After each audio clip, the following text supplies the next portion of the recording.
దేవుని పరిశుద్ధ నామమునకు మహిమ కలుగునుగాక. దేవుని నామానికి స్తోత్రాలు కూడా నమ్మేందుకు వందనాలు చెల్లిస్తూ ఉన్నాను. దేవుని వాక్యాన్ని మనం కొద్దిసేపు ధ్యానం చేసుకుందాము. పరిశుద్ధ గ్రంథము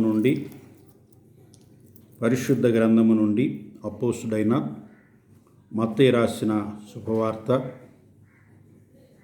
14వ అధ్యాయము 13వ వచనము నుండి 21వ వచనం వరకు మనము ధ్యానం చేసుకుందాము.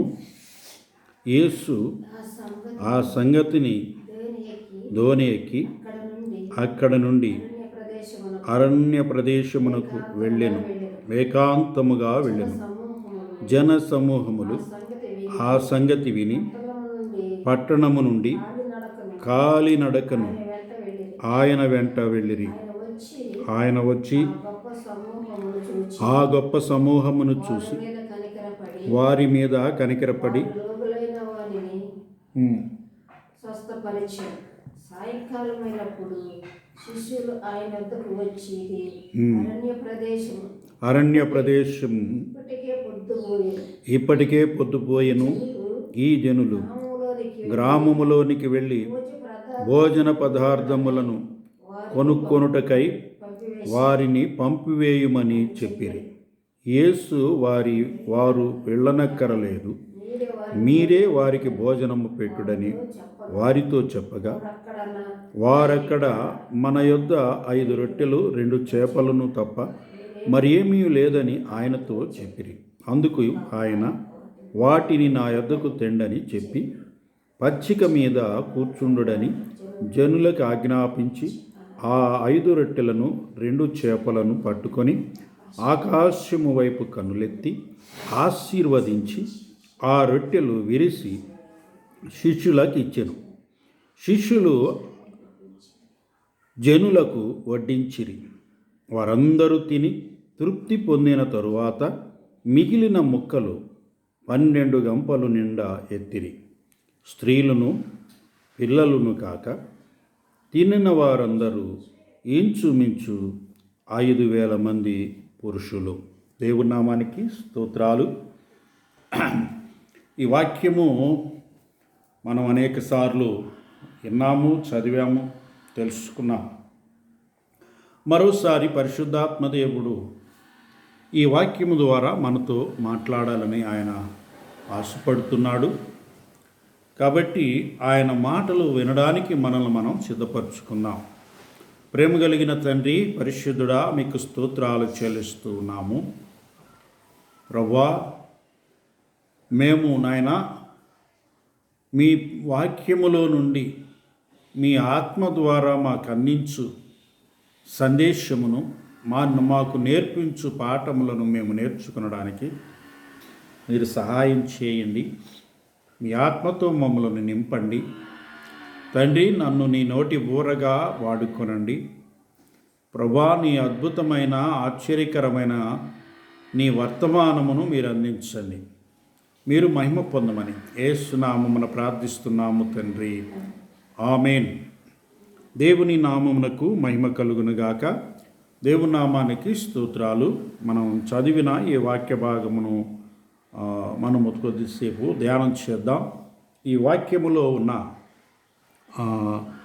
ఈ వాక్యానికి మనము చెప్పుకునే అంశం ఏంటంటే పనికి తగిన ఫలితము. పనికి తగిన ఫలితము. ఈ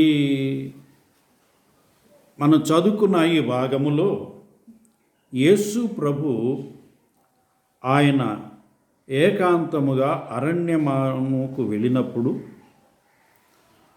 అనేక మంది ప్రజలు ఆయనను వెంబడించారంట. ఇక్కడ గమనించినట్లయితే వారు వెంబడించిన విధానాన్ని పరిశుద్ధాత్ముడు రాస్తాడు. వారు ఆయా పట్టణముల నుండి ఏం చేశారంట? కాలినడకన ఆయన వెంట వచ్చారంట. దేవునికి స్తోత్రం. ఎలా వచ్చారంట? కాలినడకన వచ్చారంట.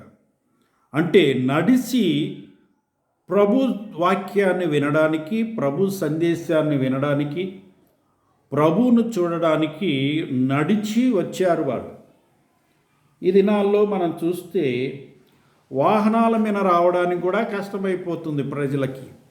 ఇంట్లో టీవీ ఎదురు కూర్చుంటే సరిపోద్ది కదా అనుకుంటున్నారు. కానీ ఆ దినాల్లో వారు ఏం చేశారంట, నడిచి కాలినడకన ఆయన ఎంట వెళ్ళిరి అని మనం చూస్తున్నాం. కాలినడకన అంటే వీరు కాలినడకన వెళ్తుంటే యేసు ప్రభు ఎలా వెళ్ళాడు? ఆయన ఏమైనా వాహనాన్ని ఎక్కి వెళ్ళాడా, లేక గుర్రాన్ని ఎక్కి వెళ్ళాడా, గాడిదని ఎక్కి వెళ్ళాడా, లేక బండి ఎక్కి వెళ్ళాడంటే ఆయన కూడా నడిచే వెళ్ళాడు. దేవునికి స్తోత్రం. ఇది ప్రభు మనకు నేర్పించే మాదిరి. దైవ సేవకులు కానీ విశ్వాసులు కానీ తోటి వారికి ఎప్పుడు మాదిరికరంగా ఉండాలి. వారిని చేయమని చెప్పి మనము చేయకపోవడం అనేది సరి అయినది కాదు. వారు మనల్ని వెంబడించాలి అంటే వారిని చేయమని చెప్పడమే కాదు, మనము వారికి చేసి మాదిరిగా చూపించాలి. ఇక ఈ విషయం అంతా మనకు తెలుసు. ఆయన బోధించటం, ఆ తర్వాత వారు ఆకలి కొని ఉండటం, వారికి రొట్టెలు పంచిపెట్టే విషయం ఇవన్నీ మనకు తెలుసు. అయితే ఇందులో మరి ఈ అంశానికి తగినట్లుగా పనికి తగ్గ ఫలితము అనే అంశానికి తగ్గట్టుగా ఏం పని చేశారు, ఏ పనికి ఫలితము ఎలా వచ్చింది అనే విషయాన్ని మనము ఈ సమయంలో మనము నేర్చుకుందాం. ప్రజలు నడుచుకుంటూ యేసును వెంబడించారు ఒకటి. రెండవది, వారు ఆయన మాటలు విన్నారు. ఏం చేశారంట? ఆయన మాటలు విన్నారు. వారు చేసిన పని ఏంటి? నడిచి వచ్చారు, వాక్యము విన్నారు. అందుకు ప్రభు ఏం చేసినట్టే వారి పట్ల కనికరపడ్డాడంట. దేవునికి స్తోత్రం. ప్రజల పట్ల దేవుని యొక్క ఉద్దేశం ఏంటి, దేవుని చిత్తం ఏంటంటే ఆయన యొద్దకు వచ్చి ఆయన మాటలు వినేవారిపై ఆయన మొదట కనికరము చూపు దేవుడై ఉన్నాడు. దేవునికి స్తోత్రం. ఆయన యొద్దకు వచ్చి ఆయన మాటలు వినేవారికి ఆయన కనికరము చూపువాడై ఉన్నాడు. రెండవది మనం చూసినట్లయితే వారిని స్వస్థపరిచాడంట. ఏం చేశాడంట? కనికరపడి వారిని స్వస్థపరిచాడంట. స్వస్థతపరిచాడు. ప్రజల పట్ల ఆయనను వెంబడించి ఆయన వాక్యమును వినే ప్రజల పట్ల దేవుని సంకల్పము లేక దేవుని యొక్క ఉద్దేశము, దేవుని యొక్క చిత్తం ఏంటంటే ఆయన కనికరము చూపే దేవుడై ఉన్నాడు. అలాగే ఆయన స్వస్థపరిచేవాడై ఉన్నాడు. ఆయన స్వస్థపరిచాడు. మూడవది మనం చూస్తే వారికి తృప్తిగా భోజనము పెట్టాడు. ఏం చేశాడంట? తృప్తిగా భోజనము పెట్టాడు. ఈ మూడు విషయాలు చాలా ప్రాముఖ్యమైనవి. ఆయన కనికరము చూపే దేవుడు, స్వస్థపరచు దేవుడు, పోషించు దేవుడు. హల్లెలూయా. ఆయన మాట విని ఆయనను వెంబడించు వారికి పట్ల దేవుడు ఎలా ఉంటాడు, ఆయన చిత్తం ఏంటి అంటే ఆయన కనికరము చూపువాడుగానో, స్వస్థపరచువాడుగానో, పోషించువాడుగానో ఉన్నాడు. ఇక రెండవది మనం చూసినట్లయితే శిష్యుల పట్ల దేవుని ప్రభు యొక్క ఉద్దేశం. శిష్యుల పట్ల ప్రభు యొక్క ఉద్దేశం ప్రజల పట్ల చూపినట్లుగా శిష్యుల పట్ల ఆయన చూపలేదు. ఆయన మనం గమనించినట్లయితే వారు అంటున్నారు, ప్రభువా వీరిని గ్రామంలోనికి పంపించేద్దాం, వారు వెళ్ళి ఆహారాన్ని సమకూర్చుకుంటారు అని శిష్యులు చెప్పినప్పుడు ప్రభు వాళ్ళకి చెప్పింది ఏంటంటే మీరే వారికి భోజనము పెట్టుడి. ఏం చేయాలంట? మీరే వారికి భోజనం పెట్టండి. గమనించండి, మాకే లేదు, మేము వారికి భోజనం ఎలా పెట్టాలి? అదే అక్కడ అంటున్నారు వాళ్ళు. ప్రభువా మా దగ్గర ఏమీ లేవు, 5 రొట్టెలు 2 చేపలు తప్ప మరి ఏమీ మా దగ్గర లేవు, మరి ఇంతమందికి మేము ఎలా భోజనం పెట్టగలము అని. అలాగని పట్టణంలోకి వెళ్ళి 200 దేనారముల రొట్టెలు కొనుక్కొచ్చి పెట్టేమా అని అడుగుతున్నారు. అయితే ప్రభు ఏమంటున్నాడంటే, వారికి భోజనం పెట్టడానికి మీరు గ్రామంలోకి వెళ్ళాల్సిన అవసరం లేదు, డబ్బులు ఖర్చు పెట్టి కొనాల్సిన అవసరము లేదు. మరి ఏం చేయాలి? మీ దగ్గర ఉన్నదే పెట్టండి. దేవునికి స్తోత్రం, హల్లెలూయా. మీ దగ్గర ఉన్నదే పెట్టాలి. మీ దగ్గర ఏమున్నది? 5 రొట్టెలు 2 చేపలు. అవి నా యొద్దకు తండి, అవి నా యొద్దకు తీసుకుని రండి. మీ దగ్గర ఉంచుకుంటే అవి మీకు ఉపయోగపడవు, ఎవరికి ఉపయోగపడవు. కానీ అవి నా దగ్గరకు తీసుకొస్తే అవి ఉపయోగపడతాయి. దేవునికి స్తోత్రం. కొంతమంది అనుకుంటారు, ఆపదలో ఉన్న ప్రజలకు ఇవ్వకుండా దేవునికి ఇస్తారు, దేవునికి ఇస్తే ఏమొచ్చుద్ది అని అనుకుంటారు. కానీ దేవునికి ఇచ్చినప్పుడు దేవుడు ఇచ్చిన వారిని, ఆపదలో ఉన్నవారిని ఆశీర్వదిస్తాడు. దేవునికి స్తోత్రం. ఈ మధ్య ఒక నానుడి బయలుదేరింది, ప్రార్థించే పెదవుల కంటే సాయం చేసే చేతులు మిన్నా అని. ప్రార్థించే పెదవుల కన్నా సాయం చేసే చేతులు మిన్నా అని. అసలు ప్రార్థించే పెదవులే లేకపోతే సాయం చేసే చేతులు ఉండవో. ఎందుకో తెలుసా? ఎవరైతే ప్రార్థిస్తారో వారే సాయము చేస్తారు. ప్రార్థన చేసేవారు సాయం చేస్తారు. ఎందుకో తెలుసా? ప్రార్థన చేసేవారు దేవుని చిత్తానికి లోబడతారు, దేవుని ఆత్మ కలిగి ఉంటారు, దేవుని మనస్సు కలిగి ఉంటారు, వారే సహాయము చేయగలుగుతారు. ఇక్కడ గమనించండి, ప్రభు అంటున్నాడు, మీరే వారికి భోజనము పెట్టుడి.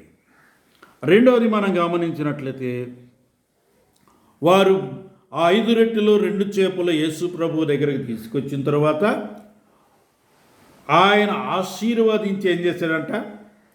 శిష్యులకు ఇచ్చాడంట. శిష్యులకు ఇచ్చాడు. ఎంతమంది శిష్యులు ఉన్నారు? శిష్యులు ఎంతమంది? 12 మంది. అక్కడున్న ప్రజలు ఎంతమంది?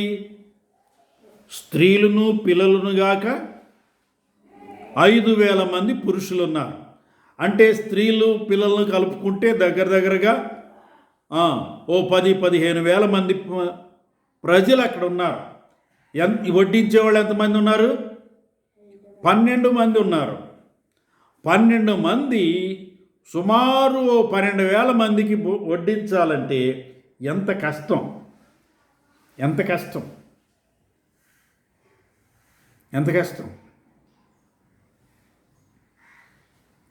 ఒక్కొక్కళ్ళు 1000 మందికి వడ్డన చేయాలి.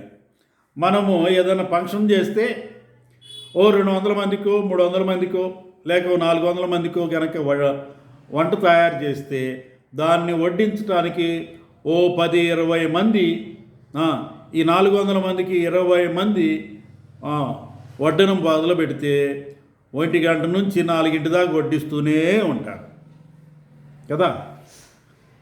అలాగని వీరు ఏదో వాళ్ళకు ఒక ముక్క ఇసిరేసుకుంటూ పోలేదు కదా.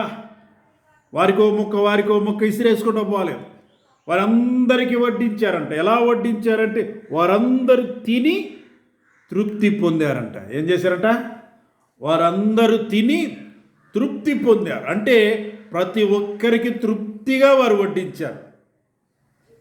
వారు ఎన్నిసార్లు అడిగితే అన్నిసార్లు వారికి వడ్డించారు.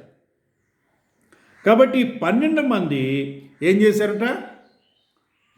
12,000 మందికి, సుమారుగా 12,000 మందికి వారు వడ్డన చేశారు. అంటే మనిషికి 1000 మంది కాడకి వడ్డించారు. ఎవరిది కష్టమండి? ఆయన్ని వెంబడించి నడుచుకుంటూ వచ్చి ఆయన మాటలు విన్న వారికి పడిన కష్టం ఎక్కువ, లేకపోతే వీళ్ళందరితో పాటు నడిచి వచ్చి వీళ్ళతో పాటు కూర్చొని విని మరలా ఇప్పుడు వీళ్ళందరికీ వడ్డించే శిష్యుల కష్టమా? అదే ఇక్కడ మనం చూసేది. పనికి తగ్గ ఫలితము. దేవునికి స్తోత్రం. పనికి తగ్గ ఫలితము. వారు వడ్డించారు, చాలా కష్టపడ్డారు.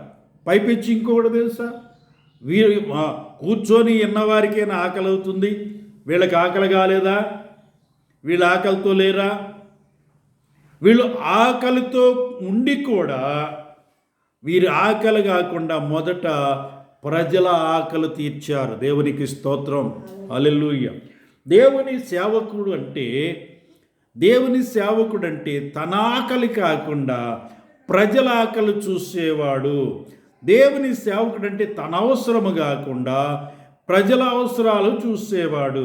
ఎందుకు దేవుని సేవకులు చాలామంది అనుకుంటారు, ఆయన ఒంటరిగా వచ్చాడు, ఏమీ లేకుండా వచ్చాడు, ఇప్పుడు పెద్ద ఎదిగిపోయాడు అనుకుంటారు.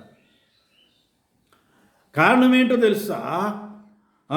ఇక్కడ వారు కష్టపడ్డారు, ప్రజలకు తృప్తిగా వడ్డించారు.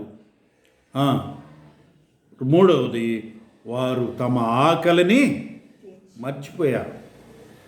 వారి ఆకలి కంటే కూడా ప్రజల ఆకలి తీర్చటం అనేది వారు ధ్యేయంగా పెట్టుకున్నారు. అందుకనే దైవ సేవకులు ఏం చేస్తారంటే వారి కుటుంబము కంటే కూడాను సంఘమును ప్రేమించి సంఘం కొరకు ప్రయాసపడతారు. సంఘం కొరకు ఉపవాసం ఉంటారు. వాళ్ళ కుటుంబం కొరకు ఎప్పుడు ఉపవాసం ఉండరు. సంఘం కొరకు ఉపవాసం ఉండి ప్రార్థన చేస్తారు. కుటుంబాన్ని పట్టించుకోడు సరిగ్గా. కుటుంబంలో ఉన్నా లేకపోయినా మంచిలు తాగి ప్రార్థన చేసుకోండి, దేవుడు ఇస్తాడులే అని చెప్పి కుటుంబంలో వాళ్ళకి చెప్పి బయటికి వెళ్ళి సంఘస్థుల కొరకు ప్రార్థన చేస్తాడు. సంఘాలను, కుటుంబాలను దర్శిస్తాడు. వారి మంచి చెడ్డలు తెలుసుకుంటాడు. వారి బాగోగులు తెలుసుకుంటాడు. వాళ్ళ అవసరాలు తెలుసుకుంటాడు. వారి కొరకు ప్రార్థన చేస్తాడు. దివారాత్రులు వారి కొరకు ప్రయాస పడతాడు. వారు పంచిపెట్టారు. వారి ఆకలి కంటే కూడా ప్రజల ఆకలి తీర్చారు. అంతేకాకుండా సరే అందరూ వడ్డించేశారు, అందరూ తృప్తిగా తినేశారు, అయిపోయింది కాబట్టి ఇక మేము తిందాము అనుకోలేదు. మళ్ళా ప్రభు వారితో చెప్తున్నాడు, ఆ ముక్కలన్నిటినీ పోగు చేయండి అన్నాడు. ఎంతమంది దగ్గర ముక్కలు పోగు చేయాలి ఇప్పుడు? మళ్ళా ఈ 10-12 వేల మంది ప్రజల దగ్గర రాలిపోయిన ముక్కలన్నీ పోగు చేయాలి. ఇవన్నీ పోగు చేయాలంటే ఏదో చీపురు పెట్టి ఊడుస్తారా? ముక్కలన్నీ రాలిన ముక్కలన్నీ పోగేసుకుంటూ జాగ్రత్తగా అన్నీ ఏరుకుంటూ గంపల్లో వేసుకుంటూ వచ్చారు. ఎన్ని గంపలు మిగిలినాయంట? ఆ ముక్కలన్నీ ఎత్తితే 12 గంపలైనవి అంట. 12 గంపలు. ఇప్పుడు ప్రభు అంటున్నాడు, ఈ ముక్కలు మీవే. దేవునికి స్తోత్రం. ఈ ముక్కలు మీవే.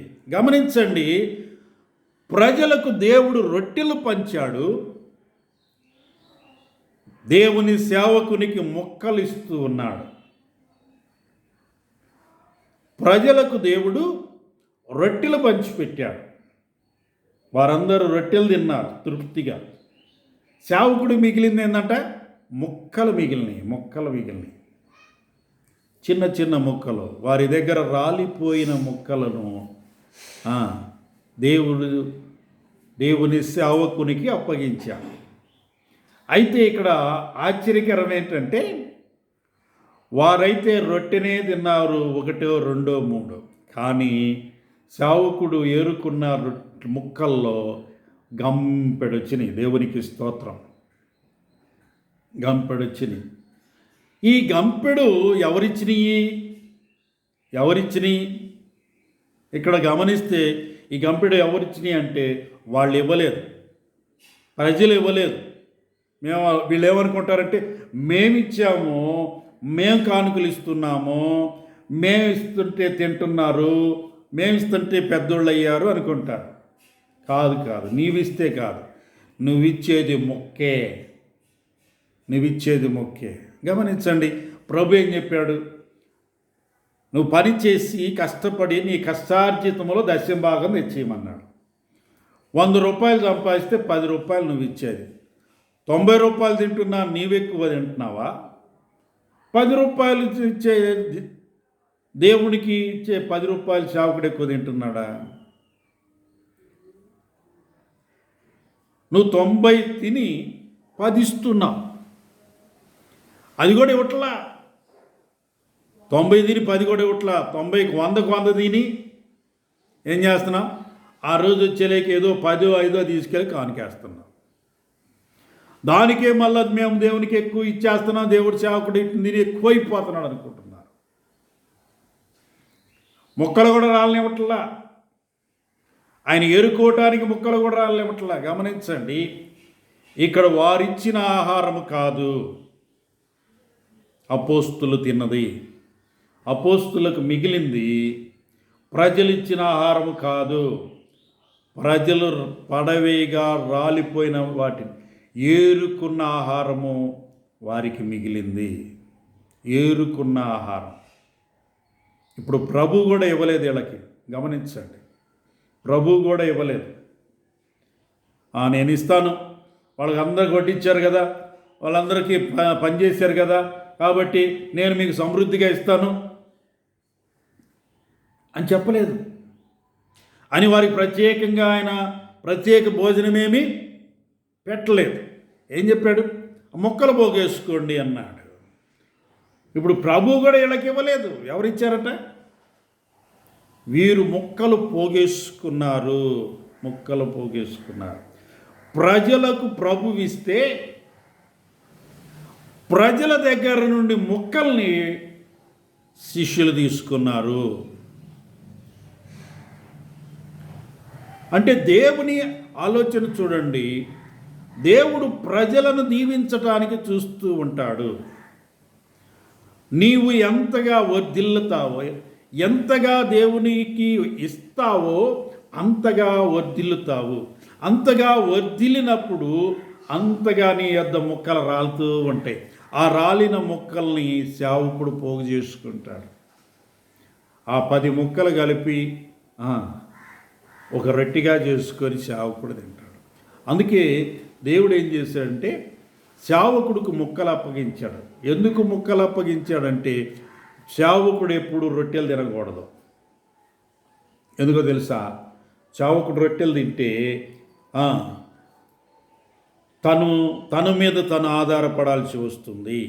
అందుకని సేవకుడికి ఏం చేశాడంటే 2 ప్రాముఖ్యమైన విషయాలు సేవకుడికి ఇచ్చాడు. అదేంటంటే, ఒకటి, సేవకుడు ప్రభు మీద ఆధారపడాలి.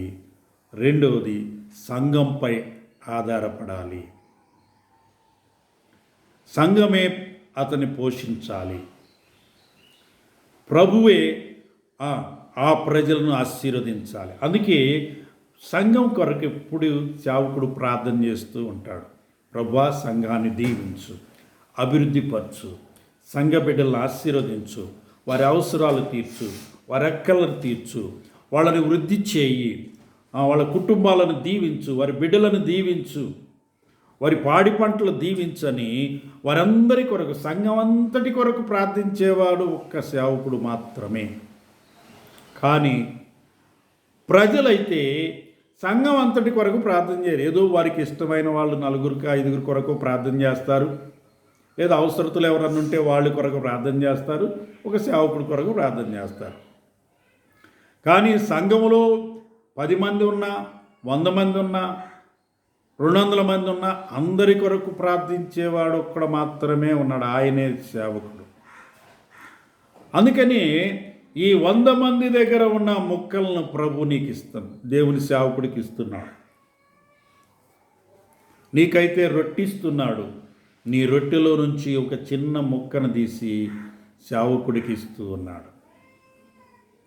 అందుకే సేవకుడు వృద్ధి చెందుతూ ఉన్నాడు. సేవకుడు వృద్ధి చెందటానికి గల కారణం ఏంటో తెలుసా? నీవిచ్చే ముక్కల వల్ల కాదు. ముక్కల వల్ల వృద్ధి చెందాడు అనుకోబాకు. నీ కొరకు పడిన ప్రయాస వలన. ఇక్కడ వాళ్ళకి ఎక్కువ ఫలితం ఎందుకు దొరికింది అంటే, వారు కష్టపడ్డారు, వారి శక్తికి మించి పనిచేశారు. ఒక వ్యక్తి 1000 మందికి వడ్డించటం అంటే సామాన్యమైన పని కాదు, సామాన్యమైన కష్టం కాదు. 10 మంది వడ్డిస్తుంటేనే ఒకళ్ళు అటు పిలిచి ఒకళ్ళు ఇటు పిలుస్తారు, ఒకళ్ళు కూర వేయమంటారు, ఒకళ్ళు పెరుగు వేయమంటారు, ఒకళ్ళు సాంబార్ వేయమంటారు, ఒకళ్ళు నీళ్లు పోయమంటారు. మరి 1000 మందికి వడ్డించటం అంటే ఎంత కష్టపడ్డారు, వాళ్ళ శక్తికి మించి కష్టపడ్డారు. వారి ఆకలి దప్పుకలను మాని వారికి వడ్డించారు. వారి కొరకంత ప్రయాసపడ్డారు కనుకనే దేవుడు వారికి పనికి తగ్గ ఫలితాన్ని సిద్ధపరిచాడు. దేవునికి స్తోత్రం.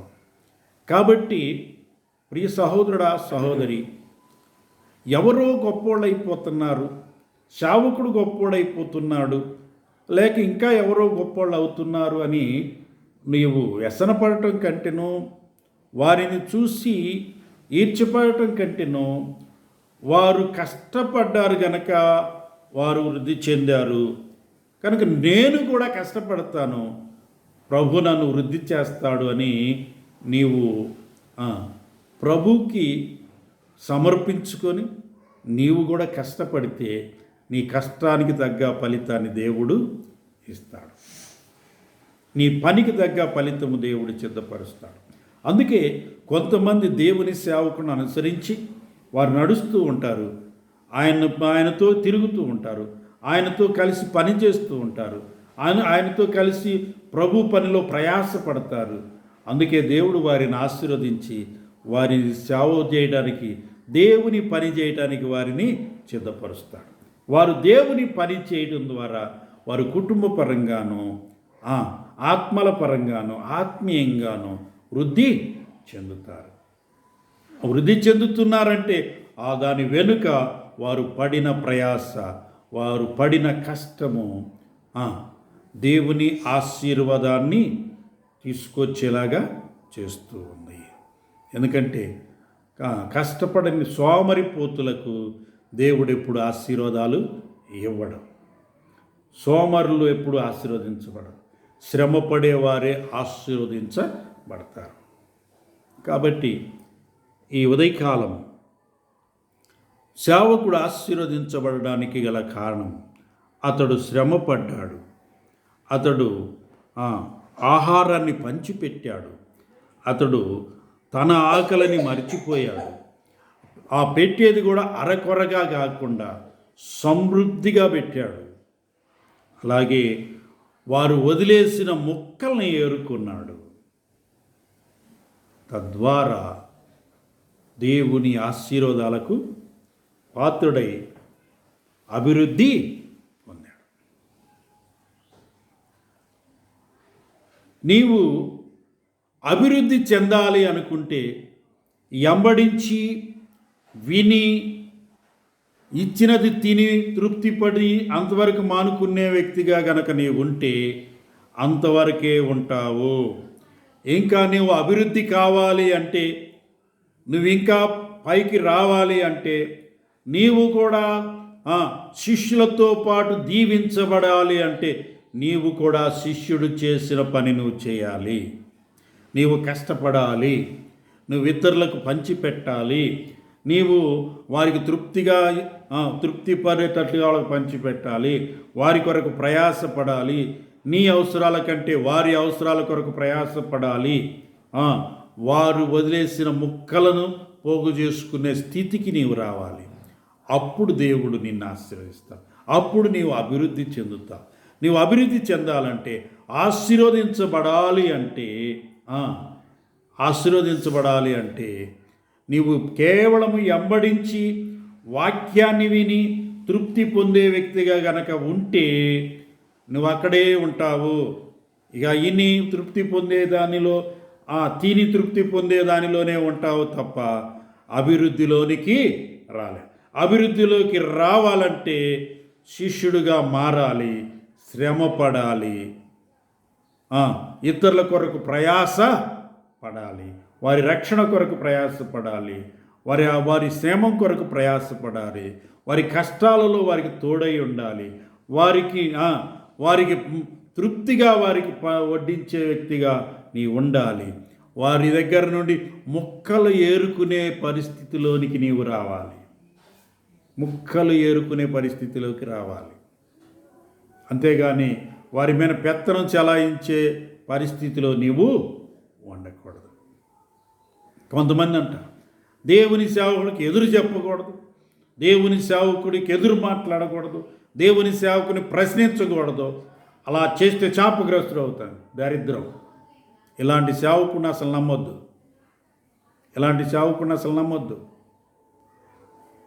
దేవుని సేవకుడిని అడగకపోతే ఇంకెవరిని అడుగుతావు? దేవుడి సేవకుడు జవాబు చెప్పకపోతే ఇంకెవడు చెబుతాడు? జవాబు చెప్పలేని వాళ్ళంతా, సమాధానం చెప్పలేని వాళ్ళంతా దేవుని సేవకుని అడగకూడదు, ప్రశ్నించకూడదు అంటారు. ఎందుకంటే ఇది చాలదు, చెప్పలేడు. దానికి ఇంకొకటి ఏం చెబుతారంటే దేవునికి సేవకుడికి వ్యతిరేకంగా నువ్వు మాట్లాడితే శాపగ్రస్తుడు అవుతావు, సేవకుడిని ప్రశ్నిస్తే శాపగ్రస్తుడు అవుతావు. ఎందుకు అవుతావు? తెలియని విషయాలను అడిగి తెలుసుకోవటంలో శాపగ్రస్తులు గారు. దేవుని గురించి తెలుసుకోవడం కొరకు ప్రశ్నించినప్పుడు శాపగ్రస్తులు గారు. ఒకవేళ దేవుని సేవకుడు దారి తప్పు నడుగుతుంటే అలా నడుగుతున్నావేంటి అని అడిగిన వాడు శాపగ్రస్తుడు గాడు. అలా నడిచిన వాడే శాపగ్రస్తుడు అవుతాడు. కాబట్టి మనము అడగాలి, నేర్చుకోవాలి, శిష్యులుగా మారాలి, శ్రమ పడాలి. అప్పుడు అభివృద్ధి చెందుతాం. మేము ఇలాగే ఉంటున్నాము, వాళ్ళు అభివృద్ధి చెందుతున్నారు, అలాగే ఉంటావు నువ్వు. ఎందుకంటే దేవుని పని చేయాలనే ఆశ నీకు లేదు, దేవుని చిత్తం జరిగించాలనే ఆశ నీకు లేదు, ప్రజల కొరకైన ఆశ లేదు, నశించిపోతున్న ఆత్మల కొరకు ఆశ లేదు, వాళ్ళకి స్వార్థ ప్రకటించాలనే భారం లేదు, వారిని రక్షణలోకి నడిపించాలనే ఆశ లేదు. కాబట్టి నేను మటుకు అభివృద్ధి చెందాలనే ఆశ మాత్రం ఉంటుంది. ఎంత స్వార్థం ఇది! చేనులో ఇత్తనాలు చల్లేసి పంట బరీగా పండాలి, మా ఇల్లంతా నిండాలి అని ఆశపడటం ఎంత వెర్రితనం! నిండాలనే ఆశ ఉండటం మంచిదే, పంట పండాలనే ఆశ ఉండటం మంచిదే. కానీ ఏం చేయాలి? దానికి నీళ్లు పెట్టాలి, ప్రతిదినం వెళ్ళి చూడాలి, దానికి తెగులు వస్తే మందు కొట్టాలి, బలం పెట్టాలి, దానికి కావలసిన పరమరికలన్నీ చేయాలి. అది పంటకు వచ్చినప్పుడు సమృద్ధి నీ ఇంటికి వస్తుంది. కానీ నేను ఇత్తనం వేస్తాను, నేనేం చేయను, నాకు పంట రావాలి, అవతలోడిది బాగా పండుతుంది, నాదేం పంట లేకుండా పోతుందంటే వాడు ప్రయాసపడ్డాడు, పండింది, నువ్వు ప్రయాస లేదు నీకు, అందుకే నువ్వు అలాగే ఉండిపోతున్నావు, అలాగే ఎండిపోతున్నావు. దేవుని సేవకుడు అభివృద్ధి చెందడానికి కారణము ప్రజల కొరకై ప్రయాసపడుతున్నాడు గనక. ఎవరు అభివృద్ధి చెందుతారంటే తన కొరకు కాక ఇతరుల కొరకు ప్రయాసపడిన వారే అభివృద్ధి చెందుతారు. యేసు ప్రభువుని గురించి మనం చూస్తే, యేసు ప్రభువుని గురించి ఫిలిప్పీ పత్రిక 2:5 మనం చూస్తే, యేసు ప్రభువు తన కొరకు ప్రయాసపడలేదు, తన కొరకు తాను చూసుకోలేదు, తన కొరకు తాను ఏమీ చేయలేదు. ప్రజల కొరకు, నశించిపోతున్న ప్రజల కొరకు, నశించిపోతున్న వారి రక్షణ కొరకు యేసు ప్రభు ఈ లోకానికి వచ్చాడు. దేవునితో సమానంగా ఉండుట విడిచిపెట్టకూడని భాగ్యమని ఎంచుకొనక ఆయన ఈ లోకానికి దాసుడుగా, దరిద్రుడుగా, ఏమి లేని రిక్తుడుగా ఈ లోకానికి వచ్చి నీ కొరకు ఆయన శ్రమ పడ్డాడు, కష్టపడ్డాడు, రక్తం కార్చాడు, కొర్రాలతో కొట్టబడ్డాడు, ఏడవబడ్డాడు, ప్రాణాలు అర్పించాడు. ఆయన ఎంతగా తగ్గించుకున్నాడో, ఆయన పడిన శ్రమను బట్టి, ఆయన చేసిన కష్టాన్ని బట్టి, ఆయన చేసిన త్యాగాన్ని బట్టి, ఆయన ఎంత శ్రమ పడ్డాడో, ఆయన ఎంతగా తగ్గించుకున్నాడో దేవుడు ఆయననంతగా హెచ్చించి అన్ని నామముల కన్నా పైనామముగా ఆయన నామాన్ని ఉంచి ప్రతి మోకాలు ఆయన నామమున వంగునట్లుగా చేశాడు. దేవునికి స్తోత్రం, హల్లెలూయా. నీవు ఆ దేవుడైన వాడే ఈ లోకములో హెచ్చింపబడడానికి, ఈ లోకములో ఒక ఉన్నత స్థానానికి రావడానికి ప్రజల కొరకు ప్రయాసపడ్డాడు. మరి నీవో నువ్వేం చేయకుండానే నీకు సమృద్ధి రావాలి, సమస్తం రావాలి అంటే అది స్వార్థమవుతుంది, అది పాపమవుతుంది. కనుక ప్రజల కొరకు ప్రయాసపడి, ప్రజల కొరకు శ్రమపడేవాడిగా, ప్రజల కొరకు ప్రజలను ఆదుకోవడానికి, ప్రజల రక్షణ కొరకు ప్రార్థించే వ్యక్తిగా నీవు ఉన్నప్పుడు దేవుడు నిన్ను చూస్తాడు, దేవుడు నిన్ను ఆశీర్వదిస్తాడు. అటి కృప పరిశుద్ధాత్మ దేవుడు మనకు దయచేయగాక. ఆమేన్. శ్రమకు తగ్గ ఫలితాన్ని ఇవ్వడానికి ఆయన ఎప్పుడూ సిద్ధంగా ఉన్నాడు. ఆయన ఇవ్వకుండా ఉండడానికి ఆయన అన్యాయస్తుడు కాడు. కాబట్టి ప్రియ సహోదరుడా, సహోదరి, ఆయన ఇచ్చే ఈ ఆశీర్వాదాలు నువ్వు పొందుకోవాలంటే, నువ్వు అభివృద్ధి చెందాలంటే, ఇదిగో వెంబడించి కూర్చొని ఈని పెడితే తిని తృప్తి పడే వ్యక్తిగా కాక, వడ్డించే వ్యక్తిగా, శ్రమపడే వ్యక్తిగా, ఇతరుల కొరకు ప్రయాసపడే వ్యక్తిగా నీవు ఉన్నట్లయితే శిష్యులను ఆశీర్వదించిన దేవుడు నిన్ను ఆశీర్వదిస్తాడు. శిష్యులను అభివృద్ధి చేసిన దేవుడు నిన్నును అభివృద్ధి చేస్తాడు. అట్టి కృప పరిశుద్ధాత్మ దేవుడు మనందరకు దయచేయునుగాక. ఆమేన్.